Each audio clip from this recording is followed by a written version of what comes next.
Operation सिंदूर के बाद पाकिस्तान ने कुछ ऐसा डिप्लोमेटिक कमबैक किया है जो किसी ने सोचा भी नहीं था।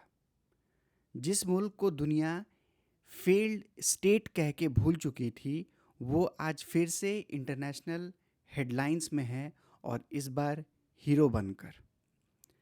पर सवाल ये है, क्या ये कमबैक असली है या फिर एक केयरफुली डिज़ाइंड डिप्लोमेटिक इल्यूजन? और सबसे बड़ा सवाल, इंडिया के लिए इसका क्या मतलब है? नमस्कार, मैं हूं अनीश कुमार सिंह और आप सभी देख रहे हैं इंडिया न्यूज़ लाइव। आज के एनालिसिस में हम समझेंगे कैसे ऑपरेशन सिंदूर ने पाकिस्तान के लिए एक रिवाइवल ट्रिगर किया और दुनिया के जियोपॉलिटिकल चेसबोर्ड पर सब कुछ बदल दिया। सबसे पहले समझते हैं ऑपरेशन सिंदूर था क्या। ये ऑपरेशन हुआ था 2025 के शुरुआती महीनों में, एक limited high intensity counter terror operation जिसका ऑब्जेक्टिव था क्रॉस बॉर्डर इन्फिल्ट्रेशन और टेरर मॉड्यूल्स को न्यूट्रलाइज करना। इस ऑपरेशन को लॉन्च किया गया था इंडियन आर्मी और आरएनएडब्ल्यू के कोऑर्डिनेशन से एक प्रिसाइज इंटेलिजेंस लेड स्ट्राइक के रूप में। इसका फोकस था पहलगाम अटैक के बाद एक्टिव टेरर कैंप को डिस्ट्रॉय करना और इन्फिल्ट्रेशन कॉरिडोर को सील करना।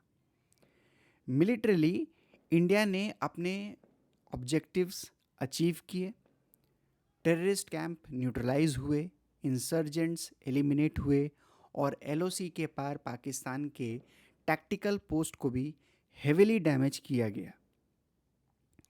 ऑपरेशन सिंदूर ने बैटलफील्ड पर एक मैसेज दिया, इंडिया अब सिर्फ रिएक्ट नहीं करता, रेस्पॉन्ड करता है डिसाइसिवली।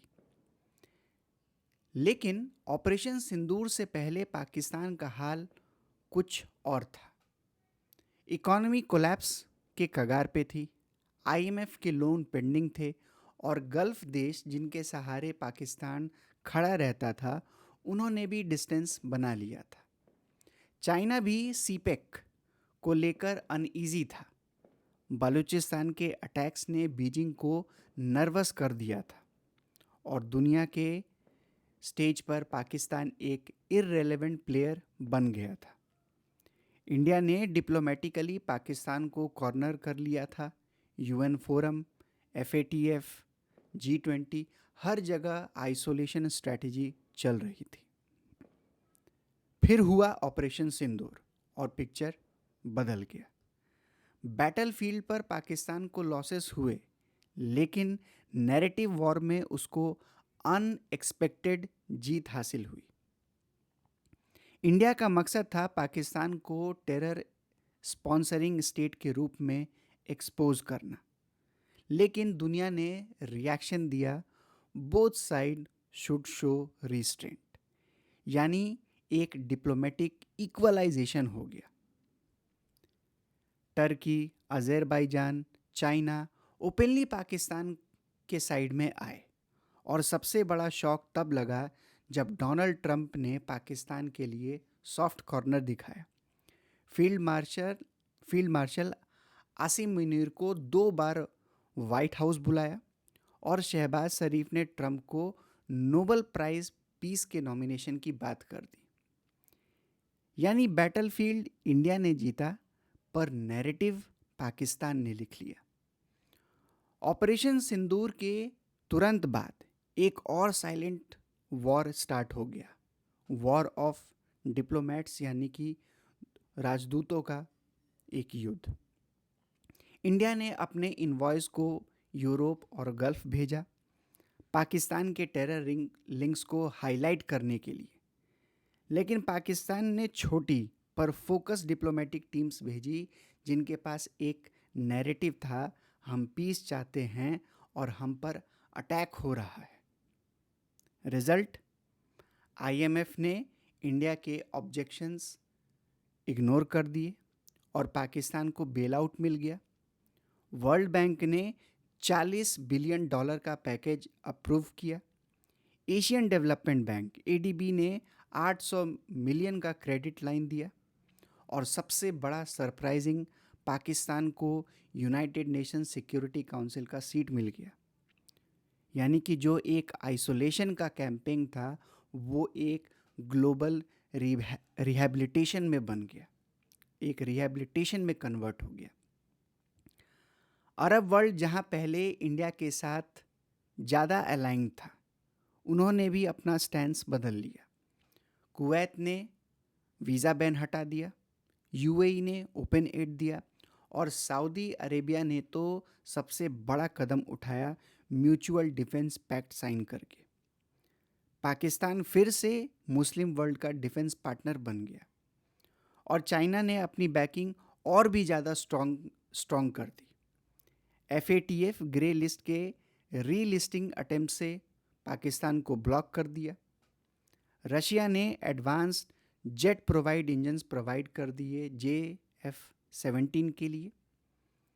यानी पाकिस्तान अब एक ऐसे पोजीशन में आ गया था जहां यूएस, चाइना और रशिया तीनों के साथ उसके वर्केबल रिलेशंस हैं। साउथ एशिया का स्ट्रैटेजिक मैप अब ब्लड हो चुका है। पहले इंडिया वेस्ट के साथ, पाकिस्तान चाइना के साथ था। अब दोनों एक अनप्रेडिक्टेबल ट्रायंगल में फंस गए हैं। इंडिया के लिए ये फेज सबक भरा है।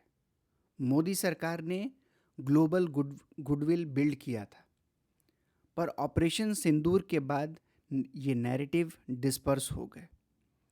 यूएस जहां एक तरफ इंडिया के साथ क्वाड में है, वहीं पाकिस्तान को काउंटर टेरर पार्टनर बोल रहा है। ट्रेड और रशियन ऑयल पर दोनों एक पेज पर नहीं है। पाकिस्तान ने एक डिप्लोमेटिक इक्विलिब्रियम क्रिएट कर लिया है और बांग्लादेश के चाइना के साथ टिल्ट होने से साउथ एशिया में इंडिया का डोमिनेंस चैलेंज अलग दिखता है। इंडिया के लिए अब ज़रूरी है कि वो अपने डिप्लोमेसी को और भी ज़्यादा स्मार्ट बनाए, सिर्फ रिएक्शन नहीं, नैरेटिव क्रिएशन भी करे। ऑपरेशन सिंदूर ने बैटलफील्ड पर तो इंडिया की कैपेबिलिटी को साबित कर दिया था, लेकिन डिप्लोमेसी के फील्ड पर एक नए कंपटीशन का जन्म हुआ है। पाकिस्तान ने अपने नैरेटिव को ग्लोबल सिंपैथी में बदल दिया, लेकिन इंडिया के पास अब भी वो स्ट्रेंथ है, इकोनॉमी, ग्लोबल ट्रस्ट और मोरल अथॉरिटी, जो किसी ऑपरेशन से नहीं बल्कि कंसिस्टेंसी और क्रेडिबिलिटी से बनता है। ये मोमेंट इंडिया के लिए एक रिमाइंडर है कि जियोपॉलिटिकल वॉर सिर्फ बॉर्डर पर नहीं, बोर्ड रूम्स और न्यूज़ रूम में भी लड़े जाते हैं। और जब भारत अपना नैरेटिव लिखता है तो दुनिया उसे सिर्फ सुनती नहीं, उस पर विश्वास भी करती है।